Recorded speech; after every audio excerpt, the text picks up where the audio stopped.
오늘 우리에게 주신 하나님의 말씀은 말라기 3장 7절에서 12절에 있는 말씀입니다. 말라기 3장 7절에서 12절에 있는 말씀, 구약 1329페이지 부근에 있습니다.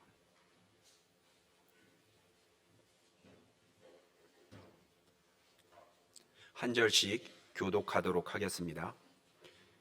만군의 여호와가 이르노라, 너희 조상들의 날로부터 너희가 나의 규례를 떠나 지키지 아니하였도다.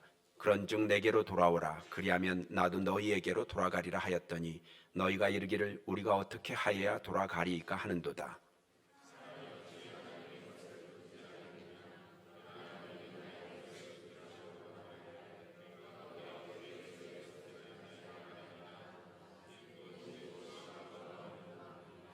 너희 곧 온 나라가 나의 것을 도둑질하였으므로 너희가 저주를 받았느니라.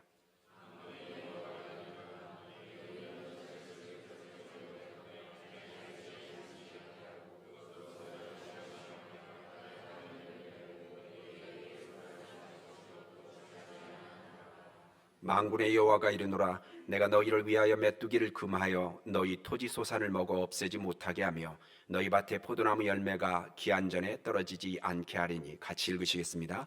너희 땅이 아름다워짐으로 모든 이방인들이 너희를 복되다 하리라. 만군의 여호와의 말이니라. 아멘. 올해 들어서 신앙의 기본기를 설교하고 있습니다. 지난 주일엔 거룩한 시간, 주일 성수, 오늘은 거룩한 재정 11조를 설교합니다. 교회에서 헌금 문제를 다룰 때 전제할 것이 몇 가지 있습니다. 첫째는 돈에 대한 경직된 사고부터 벗어야 되겠습니다. 돈은 더러운 거 아니죠? 헌금 생활하는 것 부끄럽지 않습니다. 그런데 이상해요. 이 돈 문제가 거론되면 상당히들 예민해집니다. 그리고 말 꺼내는 것을 조심스러워합니다. 때로는 불편한 기색도 나타납니다. 교회에서 돈 이야기 안에 돈을 말하는 게 아니라 헌금 이야기를 하는 겁니다. 그러므로 내 사랑하는 형제들아, 하나님의 모든 자비하심으로 너희를 권하노니 너희 몸을 하나님이 기뻐하시는 거룩한 산 제사로 드리라. 부족한 사람들이지만 하나님 앞에 드려진 그 인생은 얼마나 영광스럽습니까? 그냥 낭비될 수 있는 재정이지만 그게 하나님 앞에 헌금으로 드려지면 그건 영광스러운 겁니다. 헌금 이야기하는 겁니다. 그러므로 헌금 이퀄 시험거리, 이 정도로 치부하는 것은 굉장히 억울한 일입니다. 재물은 은사 중에 하나입니다. 신명기 8장 18절에 네 하나님 여호와를 기억하라. 그가 내게 재물 얻을 능력을 주셨습니다. 방언 은사입니다. 믿음 은사입니다. 방언 은사 받고 싶어서 한 집사님 부부 악착같이 지금 기도하고 있습니다. 은사입니다. 신유 은사입니다. 가르치는 것 은사입니다. 말씀, 지식 다 은사입니다. 리더십 은사입니다. 물론 누군가는 1달란트, 누군가에겐 5달란트 정도의 차이는 있겠지만 그러나 은사입니다. 은사라면 재물의 복을 달라고 하나님 앞에 열렬히 사모하는 거 성경적입니다. 세 번째, 헌금은 여러 신앙 요소 중에 하나일 뿐입니다. 전도, 예배, 찬양, 교육, 봉사, 우리가 하나님을 섬기는 모습들입니다. 다양한 방면입니다. 헌금은 예배 순서에도 당당히 포함되어 있습니다. 찬양을 어떻게 드립니까? 즐겁게 합니다. 시설 관리부는 뚝딱뚝딱뚝딱 만들어내는 거 즐겁게 합니다. 설교 말씀을 받을 때 성도들은 아멘, 아멘 간절한 마음으로 받습니다. 그럼 헌금은요? 즐거워야죠. 헌금도 아멘 아멘 순종함으로 기쁨으로 열렬하게 하나님 앞에 드려야죠. 2011년에 아프리카 레소토를 방문했습니다. 주일 예배 헌금 시간이었습니다. 예배 드리던 성도들이 다 일어납니다. 한 줄로 섭니다. 순서대로 강단 앞에 마련되어 있는 함에 헌금을 직접 와서 본인들이 다 넣습니다. 손을 흔들고 엉덩이 춤을 추면서 할렐루야 찬양하면서 헌금을 드립니다. 아주 인상적이죠. 굉장히 행복한 시간입니다. 쉬쉬하고 쑥스러워하고 부끄러운 거 이런 거 없습니다. 아주 감사하고 최고의 즐거운 시간, 헌금하는 시간이었습니다. 그런데 이제까지 우리의 교회적 상황들을 보면 뭐 꼭 그런 것은 아니겠지만 왜 유독 돈에 대한 이야기는 환영받지 못할까? 어딘가 섞고 있는 거 아닐까요? 교인들조차도 돈 눌려 있는, 그래서 폐쇄적 사고들을 갖고 있는 것은 아닐까? 누구한테 속는 걸까요, 이거? 전도합시다. 그럽시다. 찬양합시다. 그럽시다. 그런데 헌금합시다. 이러면 이게 걸림이 되곤 합니다. 왜 해야 되냐? 당위성이 뭐냐? 굳이 꼭 해야 되냐? 시비가 생깁니다. 그리고 논쟁이 벌어집니다. 모든 교회가 그런 건 아니겠지만 저희 교회도 전혀 그런 분위기는 아닙니다. 재직회를 하면 왜 이렇게 심각합니까? 분위기가 얼마나 무거운지 모릅니다. 속고 있습니다. 재직회를 하면 1년간 살림살이에 내년에 복 주실 하나님을 기대하면서 믿음으로 하나님 앞에 드리는 거거든요. 하나님, 우리는 이렇게 하나님을 사랑해 드리고 싶습니다. 우리 세인교회는 또 다른 한 해 이렇게 하나님 앞에 섬기고 싶습니다. 하나님 앞에 올려드리는 겁니다. 심각하거나 진지하거나 예민하거나 큰 소리 날 이유가 하나도 없습니다. 그러니 참 잘못된 부분이 있어요. 알게 모르게. 사도행전 4장 32절을 보시면 믿는 사람들이 초대교회 성도들, 예루살렘 교회 성도들입니다. 한 마음이 돼서 물건을 서로 통용하고 자기 거 가지고 내 것이라고 애쓰고 고집 부리는 것들도 없습니다. 얼마나 즐거운 분위기입니까? 당연하고 자연스러운 섬김입니다. 전교인 큐티 책인 새벽 묵상이 올해로 11년째 발간 중에 있습니다. 많은 성도들이 간증을 실었는데요, 재물에 대한 간증을 노골적으로 한 경우는 없더군요. 분명히 재물 문제에도 하나님이 함께 하신 주님의 사건들이 분명히 가정에 있었을 텐데 이런 부분들을 소개하는 것이 쑥스러울까요? 한 번도 없습니다. 그래서 언젠가는 한 집사님에게 집사님이 좀 써라. 근데도 아직도 못 쓰고 있습니다. 누가 이 글을 좀 쓸까요? 사색번생에 분명히 기폭제가 될 줄로 믿습니다. 도미노입니다. 은혜, 하나님의 일하심, 주님이 역사하신 사건들, 이런 것들을 나누면 폭발적으로 번성이 일어납니다. 누가 할까요? 다음 후 3월달 새벽 묵상 집에 재정 문제에 대해서, 하나님이 하신 일에 대해서 누가 소개하겠습니까? 아무도 없으면 여러분 후회하지 마세요. 제가 할 거니까.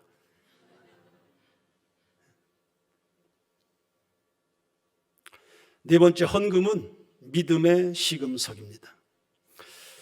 동의하고 싶지 않은 교인들이 있겠지만 이거 사실입니다.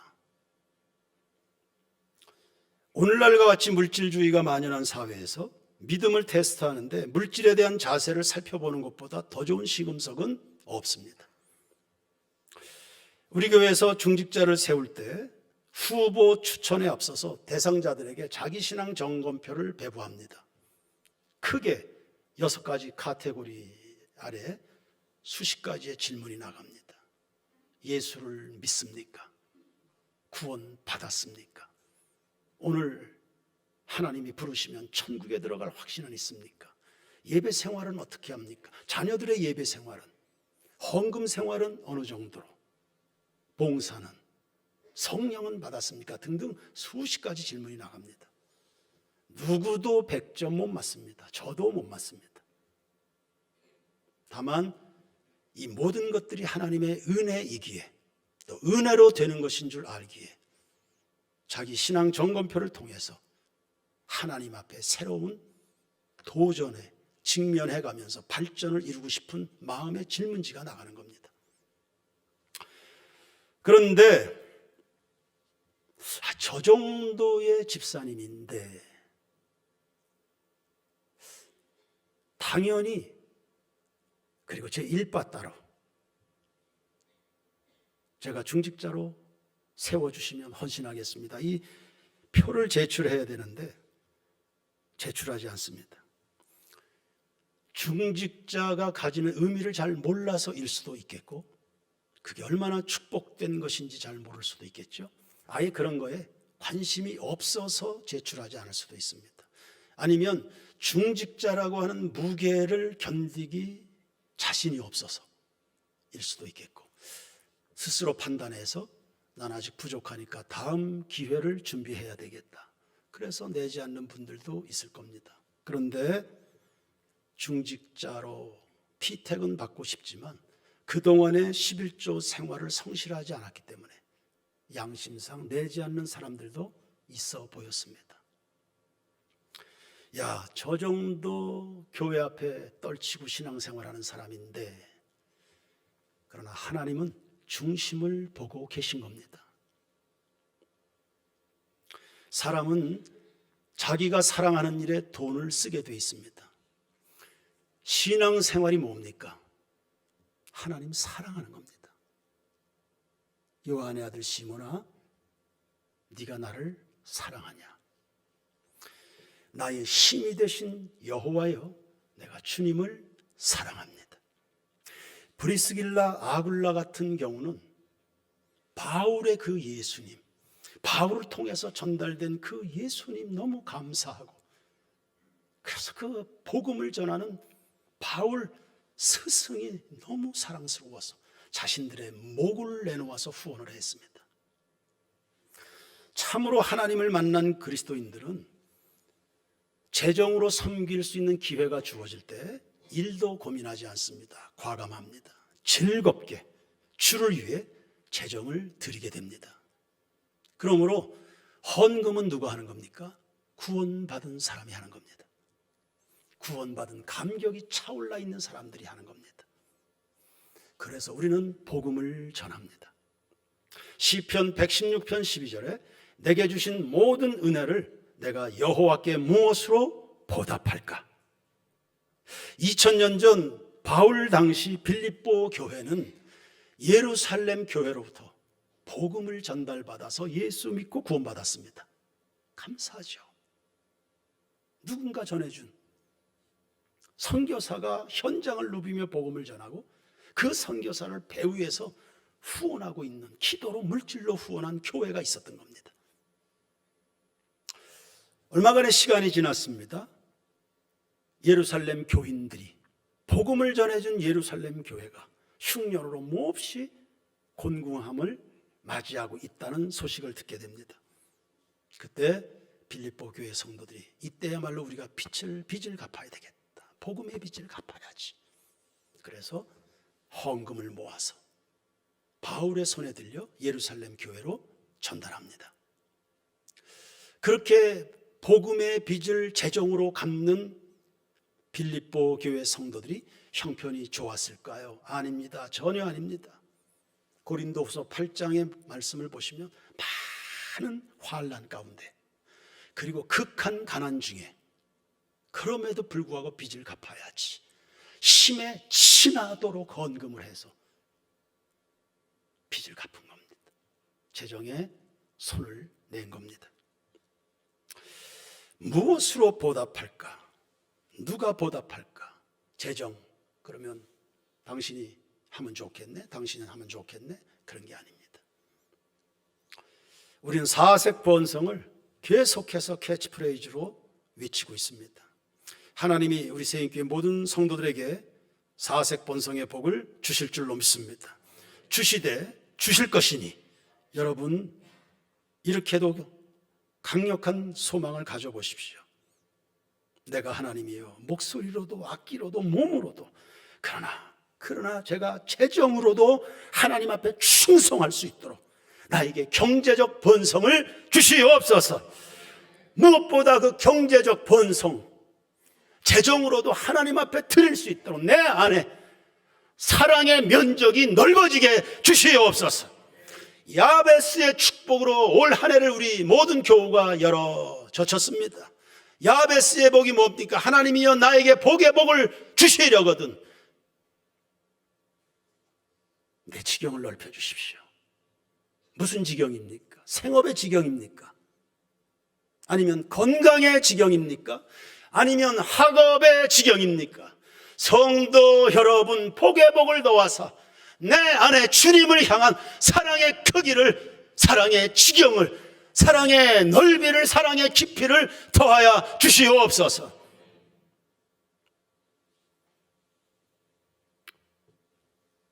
대전의 한 목사님은 그렇게 하나님 앞에 기도했습니다. 개척교회 때 무지하게 정말 찢어지게 가난하고 무지하게 고생했습니다.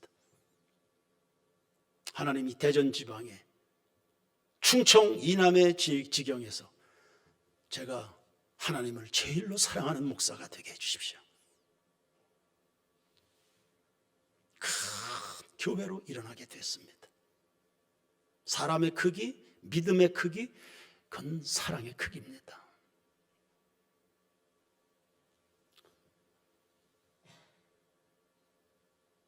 며칠 전에 한 권사님을 신방했습니다. 아침마다 그 남편이 하나님 앞에 기도합니다. 우리 교회에서 제일로 11조 많이 하는 가정이 되게 해주세요. 여러분 욕심을 가지시길 바랍니다. 하나님을 참으로 사랑하지 않으면 어느 순간 등을 돌립니다. 아마 그것이 돈 이야기가 나올 때 등을 돌릴 가능성도 많습니다. 얼마나 초라합니까? 그동안 하나님 앞에 받은 그 은혜, 그 사랑이 얼마인데. 그러므로 우리는 눈을 뜨면 십자가를 묵상하는 겁니다. 내가 하나님께 받은 사랑, 그게 날마다 큐티입니다. 사랑의 크기, 그걸 어떻게 엿가락 치듯이 눌릴 수 있습니까? 어떻게 눌립니까? 십자가를 묵상하는 겁니다. 다섯 번째, 헌금은 하늘의 보화를 쌓는 일입니다. 쌓는 겁니다. 그거 사라지지 않습니다. 며칠 전에 장로님들과 티타임을 가졌습니다. 우리 장로님들 그 연배를 보면 이제 빠르면 2년, 좀 여유 있게 잡으면 3, 4년 후에 다 정년 퇴직들을 해야 됩니다. 그런 상황에서 한 장로님이 이야기를 했습니다. 앞으로 뭔 돈으로 헌금하나? 나이 들고 힘 빠지고 경제력 잃어버리고 나면 뭘로 헌금하나? 전 그 말을 하는 의도 알고 있습니다. 평소에 그 장로님은 입버릇처럼 늘 이야기했습니다. 내가 장로인데 교회에 힘이 돼야 할 텐데. 입버릇처럼 말하는 장로님입니다. 하나님을 재정으로 섬기고 싶은 마음이 그 말에 담겨 있는 겁니다. 하나님이 장로님의 그 마음 받으시죠. 그 마음 중심이 어떤 거? 내가 교회에 힘이 돼야 될 텐데 퇴직들 하고 나면 뭔 돈으로 헌금하나? 거룩한 근심입니다. 걱정입니다. 교회, 성도들, 하나님의 사업, 여기에 대해서 벌써 5년 후, 3년 후를 내다보는 겁니다.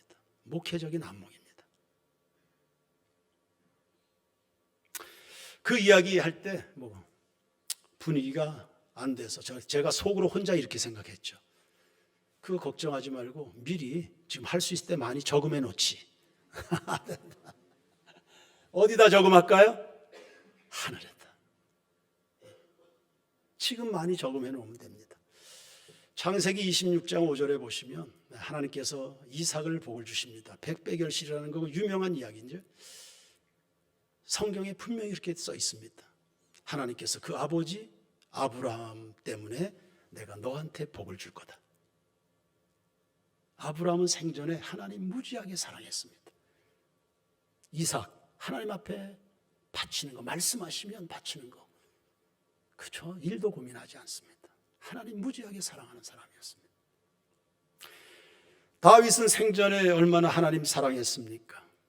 사무엘 상하 시편에 그의 하나님에 대한 그 마음들이 고스란히 녹아져 있습니다. 다윗은 하나님 사랑하는 일에 얼마나 과감한지 모릅니다.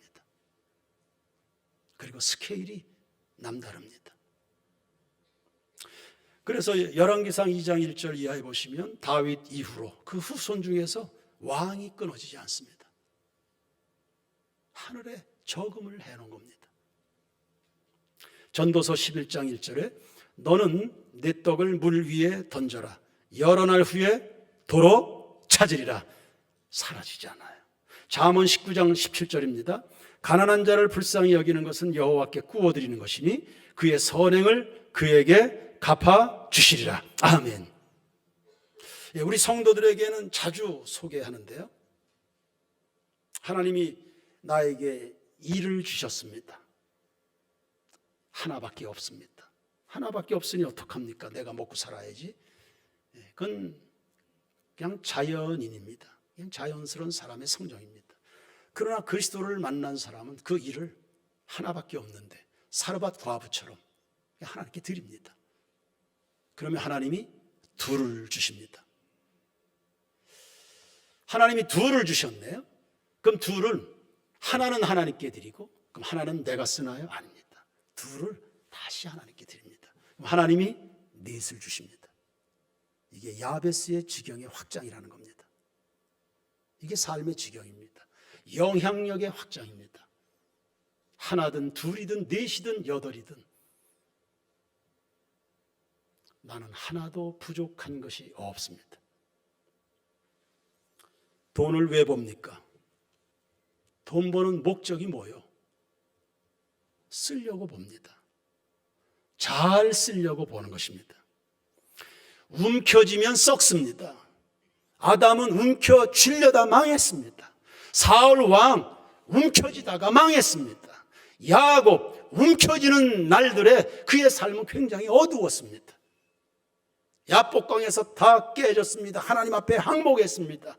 주님의 방식대로 살 겁니다. 손을 폈을 때 새 아침이 온 겁니다. 그의 인생의 찬란함이 그때부터 시작이 된 겁니다. 옳은 일에 돈 쓰는 것을 주저하지 마십시오. 아멘 하시길 바랍니다. 성도들이 드리는 헌금의 용처는 다음과 같습니다. 전도 및 선교, 교육, 구제, 교회 재반, 살림 등등입니다. 정리하면 영혼 살리고 가정들 세우고 민족을 구원하는 겁니다. 지금도 대한민국 사회 사업의 70%는 교회가 감당합니다. 나라가 그 많은 돈 가지고 다 어디다 쓰는지 모르겠습니다. 사회 사업의 70%를 교회가 이렇게 욕을 먹으면서도 70%를 교회가 합니다. 사람들이 교인들 예수 믿는 것들 얼마나 무시합니까? 그래도 교인들은 교회를 통하여 대한민국의 복지사업 70%를 감당합니다. 여러분이 드린 헌금이 그렇게 사용이 되어 온 겁니다. 헌금의 기본은 11조죠. 11조를 잠깐 정리하고 설교를 마무리하겠습니다. 11조의 기본 정신, 성경을 통해서 확인을 해봅시다. 신명기 14장 22절 23절입니다. 너는 마땅히 매년 토지 소산의 11조를 드릴 것이며 사색번성을 주옵소서 라는 갈망에서 하나님, 제가 하나님을 섬기는 일에도 사색번성이 일어나게 하옵소서. 이렇게 바뀝시다. 우리 수준 있게. 너는 마땅히 11조를 드릴 것이며 네 하나님 여호와 앞, 곧 여호와께서 그의 이름을 두시려고 택하신 곳에서 내 곡식과 포도주와 기름의 11조를 먹으며 또 네 소와 양의 처음 난 것을 먹고 네 하나님 여호와 경외하기를 항상 어떻게 해요? 배우라. 11조의 기본 정신이 뭡니까? 내 존재 그리고 내 모든 필요에 대한 공급이 하나님께 있다는 사실을 알아서 하나님을 경외하고 하나님을 배워가는 훈련의 과정들입니다. 하나님 경외하기를 놓치지 않는 겁니다. 여러분이 10의 1조를 구분해서 하나님 앞에 드리는 순간에 나머지 9이 복을 받는 겁니다. 잠언 3장 9절 내 재물과 내 소산물의 처음 익은 열매로 여호와를 공경하라. 그리하면 내 창고가 가득히 차고 내 포도즙 틀에 새 포도즙이 넘치리라. 아멘. 11조의 기본 정신은요, 하나님의 보상에 대한 기대입니다.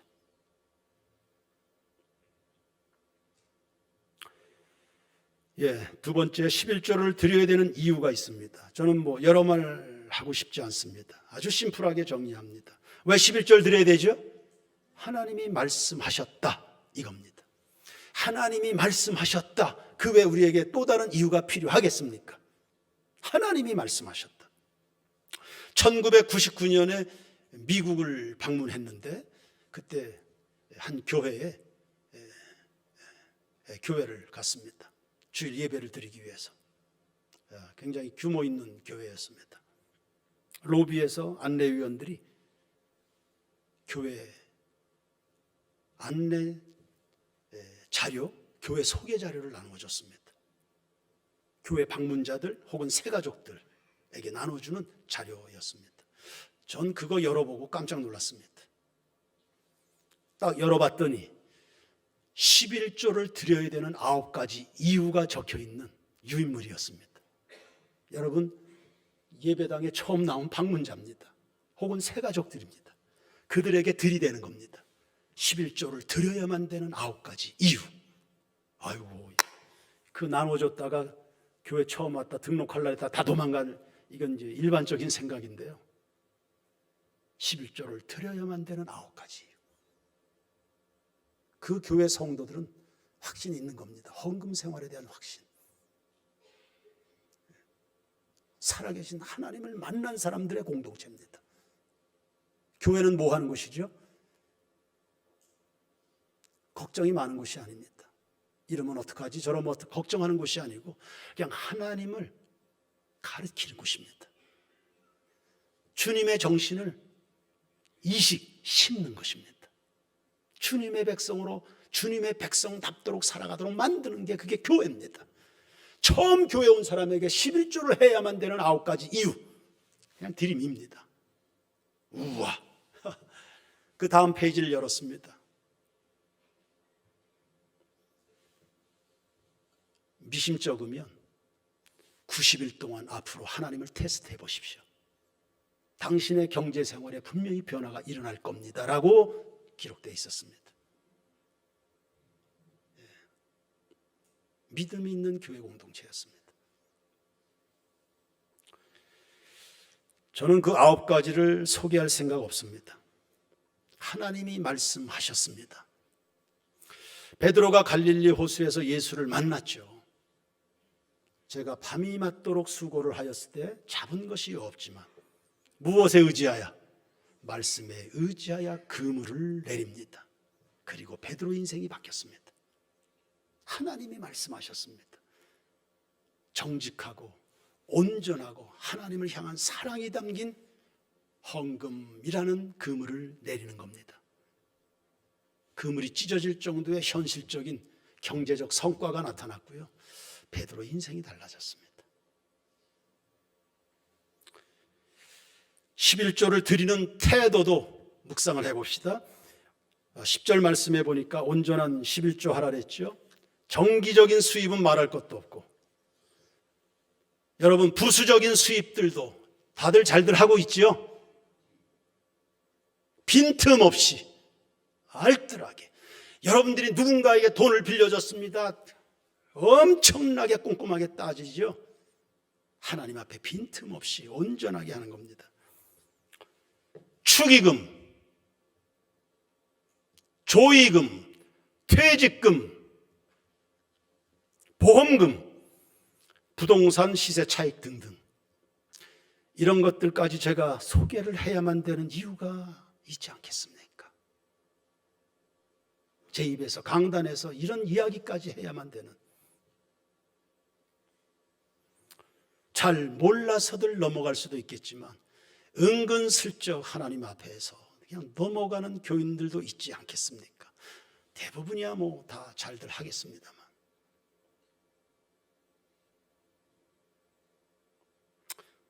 제가 여러분의 담임 목사 아닙니까? 제가 이야기하지 않으면 누가 이야기해 주겠습니까?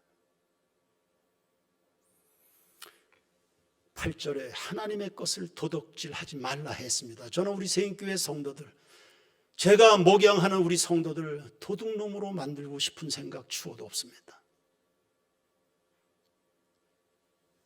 여러분의 자녀들에게도 꼼꼼하게 가르치시기 바랍니다. 하나님을 사랑하는 겁니다. 또 성도들 가운데 많이들 질문을 합니다. 목사님, 제가 아는 개척교회가 있는데요, 또 제가 잘 아는 선교사님이 있어서 11조 글로 보내고 있는데요, 이해해 주세요. 아니면 어떻게 할까요? 이런 이야기들입니다. 여러분, 어떻게 할까요? 그거 어떻게 하는 겁니까?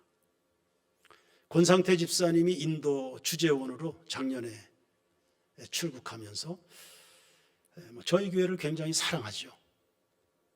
목사님, 인도에서 신앙생활해도 11조는 세인교회에 드리겠습니다. 그래서 무슨 소리 하는 거냐, 본인이 출석하는 그 교회 드려라, 그렇게 해서 보냈습니다. 여러분, 11조는 자기가 출석하는 교회 드리는 겁니다. 구약의 이스라엘 백성들은 자기가 거주하는 거주지에, 거기에서 자기의 소산의 11조를 자기 성읍의 레위인들에게 드려서 제사장 업무를 감당하도록 했습니다. 타교회나 선교지에 여러분이 마음이 있으면 여러분이 사랑하는 만큼, 그들을 사랑하는 만큼 11조는 본교회, 그리고 마음이 있는 누군가가 있다면 그들을 여러분이 사랑하는 만큼 선교금을 또 떼시길 바랍니다. 그게 맞죠. 그거는 그렇게 보내는 거는 11조가 아니라 선교금 아닙니까? 따로 떼십시오. 그렇게 살다 보면 10에 2조도 되고 10에 3조도 되겠죠. 권상태 집사님은 그렇게 해서 보냈더니 우리 교회에도 또 11조를 하더군요. 자랑으로 하는 말은 아니니까 여러분 오해 없으시면 좋겠습니다. 저희 집의 세 딸은 기본적으로 10에 3조를 하나님 앞에 드립니다. 주일헌금, 감사헌금, 성경헌금, 구제헌금, 장학헌금, 건축헌금 등등을 제외한 그냥 기본적으로 10에 3조를 하나님 앞에 드립니다. 가볍게 살지만 행복한, 저희 세인교회가 지하에서 개척했을 때 저희 어머니도 저희 그 많은 누님들, 권사님들도 저희 교회 11조 보내지 않았습니다. 그래도 세인교회는 하나님이 다 먹이셨습니다. 그 누군가를 사랑하고 마음 가는 곳이 있으면 그만큼 여러분 말로만 사랑하지 마시고 재정을 떼십시오. 보내드리십시오. 그 헌신을 하나님이 1000배로 갚아주실 줄로 믿습니다. 배우자 간의 헌금에 대한 생각이 달라서 눈치 봐야 되고 갈등하는 가족들도 많이 있습니다. 어떻게 할까요? 목사님, 몰래 해야 됩니까? 를 묻기도 합니다. 여러분, 옳은 일을 왜 몰래 합니까? 반대가 극심한데요. 그래서 못할 것 같습니다. 그러면 배우자가 예수 믿지 말라면 안 믿을 겁니까? 항상 성도들은 가장 성경적으로 최선을 생각하시기 바랍니다. 최선은 뭡니까?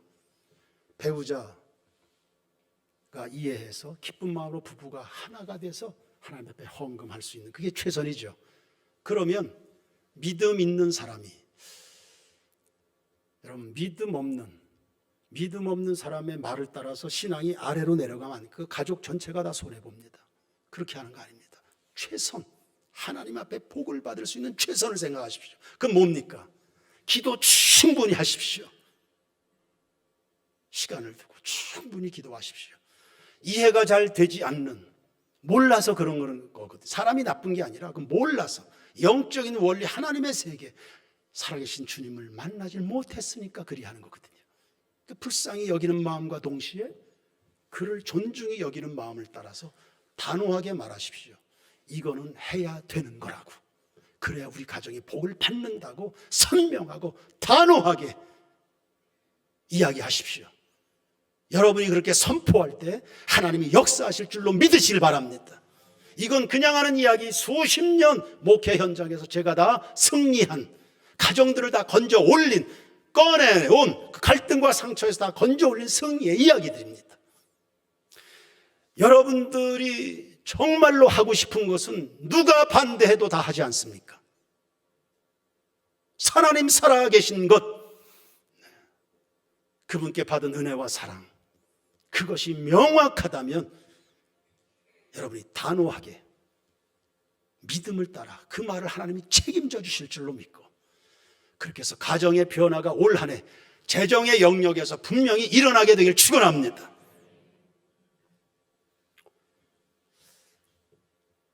선교사들의 11조는 어떻게 할까요?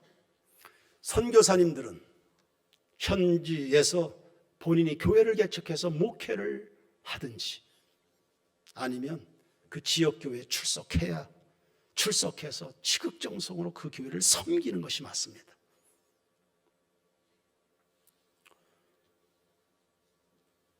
선교단체 간사들, 그리고 선교단체에 꽤 깊이 인발부되어 있는 사람들,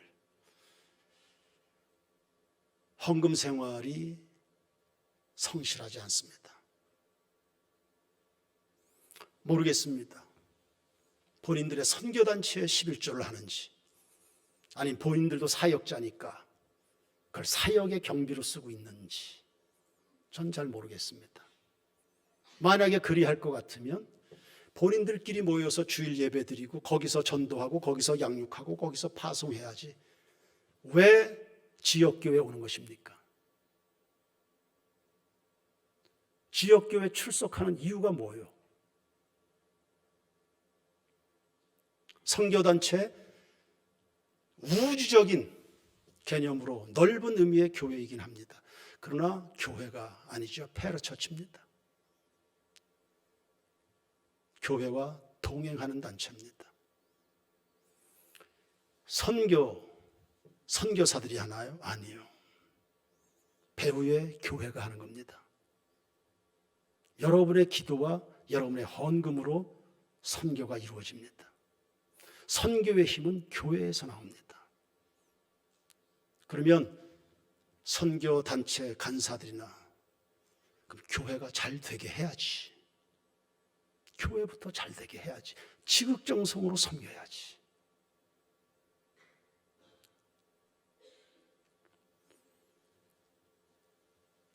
바르게 성경대로 올바른 교회의 관을 가지고 떳떳하고 정정당당하게 부끄럽지 않게 그렇게 재정 생활을 살아가야 됩니다. 네 번째, 마지막 결론입니다. 11조의 보상입니다.